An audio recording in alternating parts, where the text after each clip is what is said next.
Miss you ஓப்பனிங்கில் பார்த்தீங்கன்னா Siddharth voice ஓவரில் வந்து இது ஒரு ஃபீல் குட் லவ் ஸ்டோரி. பொண்ணுங்க வந்து பசங்களை பற்றி என்ன நினைக்கிறாங்க இதை பற்றி தான் இருக்குன்னு சொல்லிட்டு ஆரம்பிக்கிறாங்க. ஃபர்ஸ்ட் சீன் பார்த்தீங்கன்னாலே ஒரு ப்ராப்பர் கமர்ஷியல் சினிமா மாதிரி இருக்கு. அது என்னடானா ஒரு எம்எல்ஏ ரவுடிசம் ஆக்ஷன் கிரைம் இது பேஸ் பண்ணி வந்து ஸ்டார்ட் ஆகுது. ஹீரோயினா பார்த்தீங்கன்னா ஒரு 20 மினிட்ஸ்க்கு அப்புறம் தான் வந்து இன்ட்ரடியூஸ் பண்ணுறாங்க. ஸோ இதனாலே ஆடியன்ஸ் வந்து ஒரு லவ் ஃபீல்டில் இருக்கிற ஒரு மூடில் வந்து இந்த படத்தை பார்க்க ஆரம்பிக்கும் போது டோட்டலாக வேற ஒரு விஷயம் வரும்போது ஆடியன்ஸ் எல்லாம் கரெக்டாக கனெக்ட் பண்ண முடியல. ஸோ படமே வந்து பயங்கர லேக்காக இருக்குது. ஃபர்ஸ்ட் ஹாஃபுமே பயங்கர லேக்காக இருக்குது. செகண்ட் ஹாஃப் வந்து அதுவும் லேக்காக இருக்குது. பட் கிளைமேக்ஸ் வந்து ரொம்ப இன்ட்ரெஸ்டிங்காக ரொம்ப சூப்பராக ஒரு ஃபீல் குட்டாக வந்து படத்தை முடிச்சிருக்காங்க. ஸோ அந்த எண்டு கிளைமேக்ஸில் வந்து ஒரு லவ் ஃபீல் கொடுத்தாங்கல்ல, இதை வந்து டோட்டல் ஃபில்மாக கொடுத்துருந்தாங்கன்னா சூப்பராக இருந்திருக்கும்.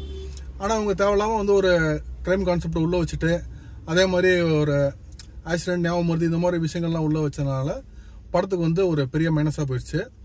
இப்போ பார்த்தீங்கன்னு வச்சுங்களேன், சித்தார்த்தோட ஆக்டிங்னா இப்போ ஸ்டார்டிங்கில் ஒரு ஆக்சிடென்ட் நடக்குது. அந்த ஆக்சிடென்ட்டுக்கு அப்புறம் வந்து அவர் உயிர் பொழைச்சி வரதே பெரிய விஷயம். அவருக்கு வந்து ஞாபகம் மருதி ஆயிடுச்சு அப்படிங்கிற மாதிரிலாம் ஓப்பன் பண்ணுறாங்க. அதுக்கப்புறம் அடுத்த சீன் பார்த்தீங்கன்னா அவர் வந்து ஒரு பிளே கிரவுண்டுக்கு போகிறாரு, ஃப்ரெண்ட்ஸோடு இருக்காரு. அங்கே ஒருத்தர் வந்து எம்எல்ஏ போஸ்டர் வைக்க வந்த உடனே அவனை பிடிச்சி திட்டுறாரு. அதுக்கப்புறம் டான்ஸ் ஆடுறாரு. இப்படி ஒரு பெரிய ஒரு சம்பவம் நடந்த உடனே அந்த கேரக்டரெல்லாம் எப்படி டக்குன்னு நார்மலாக வர முடியாது. ஸோ அந்த ஆக்டிங் கிராஃபில் வந்து டக்குன்னு பார்த்தா ஒரு நார்மலாக இருக்காரு, ஒட்டவே இல்லை. அதே மாதிரி அவர் நிறைய இடத்துல வந்து பேச வந்து ஒரு நார்மலாக அப்படியே வச்சுட்டு வந்து பேசியிருக்காரு. கொஞ்சம் நிறைய ரியாக்ஷன்ஸ் கொடுத்தா நல்லா இருந்திருக்கும். ஹீரோயின் வந்து ரொம்ப நல்லா நடிச்சிருக்காங்க. அதே மாதிரி பார்த்தீங்கன்னா கருணாகரனுக்கு ஒரு பெரிய ரோல், அவரும் நல்லா நடிச்சிருக்காரு. மற்ற காமெடியன்ஸ் பாலசரவணன், அதுக்கப்புறம் வந்து சஸ்திகா, லொலுசபா மாறன் இவங்கெல்லாம் வந்து நல்லா பண்ணியிருக்காங்க. இந்த படத்தில் வந்து கொஞ்சம் அங்கங்கே நிறைய காமெடி ட்ரை பண்ணியிருக்காங்க. ஒரு சில காமெடி ஒர்க் அவுட் இருக்குது. மற்ற காமெடியும் வந்து பெருசாக ஒரு கிரிஞ்சாலும் இல்லாமல் கொஞ்சம் லேக்கும் இல்லாமல் அப்படியே நார்மலாக வந்து போயிடுது. படத்தில் வந்து 4 சாங்ஸ் இருக்குது. அதில் வந்து ஒரு சாங் வந்து லேடி சிட்டுன்னு ஒரு சாங்கு. அந்த சாங் வந்து ஒரு மாண்டாஜ் மிக்ஸ் பண்ணி கொண்டு போயிருக்காங்க. அந்த சாங் நல்லாயிருக்கு. மற்ற 3 சாங் வந்து பார்த்தீங்கன்னா கதோட ஃப்ளோ வந்து அப்படியே வந்து கெடுக்குது. ஸோ அந்த சாங்கெல்லாம் வந்து தவிர்த்துக்கலாம். படத்தில் வந்து பிஜிஎம் வந்து நல்லாயிருக்கு. அதுக்கப்புறம் பார்த்தீங்கன்னா டெக்னிக்கலாக வந்து சினிமாட்டோகிராஃபி மற்ற எல்லா டிபார்ட்மெண்ட்ஸும் ரொம்ப நல்லா பண்ணியிருக்காங்க.